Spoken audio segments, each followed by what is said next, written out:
अस्सलाम दोस्तों, क्या हाल है? ठीक हो? तबीयत से ठीक है? मैं थोड़ा दोस्त लियाकत खान कुरई तुसा सारा दे पियो यूट्यूब चैनल बबलू विलाग 666। अज सीमल तो शमसी प्लेटा लिखे पियो। ये शमसी प्लेट है ना, इंदे फायदे भी दसे नूं ते इंदे नुकसान ही दसे नूं। पर तुसा आखो सही फायदे किवें ते नुकसान किवें। फायदे तो बेबना हैं, चलो बेडे दल महंगे थी गए, एक दफ़ा प्लेटा गिन ते पानी ला छुड़े नूं, लेकिन नुकसानात भी बड़े हैं। ठीक है ना, तफसीली तो वाला नुकसान ही दसे नूं।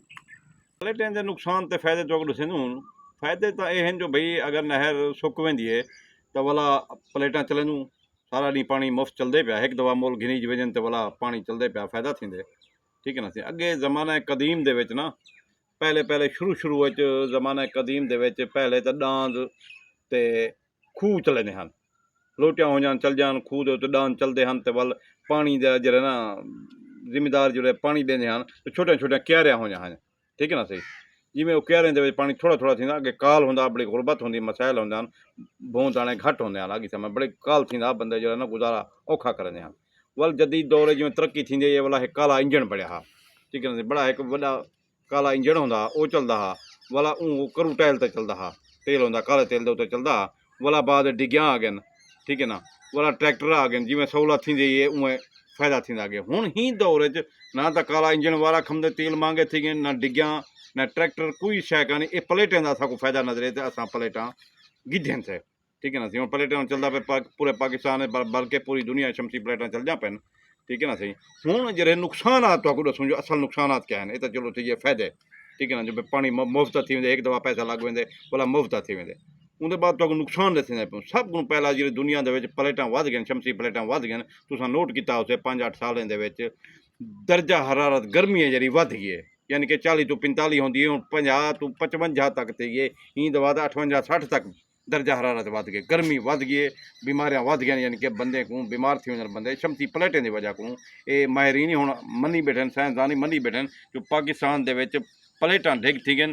सूरज जिमें इवें समझो थोड़ा जहा तले आ गए, इवें महसूस थी। ठीक है ना, गर्मी अगे कहना हो जानी इतना जिमें 2-4 सालें दर्जा हरारत 50-55 तो 60 तक सेंटीग्रेड जरा वध गए।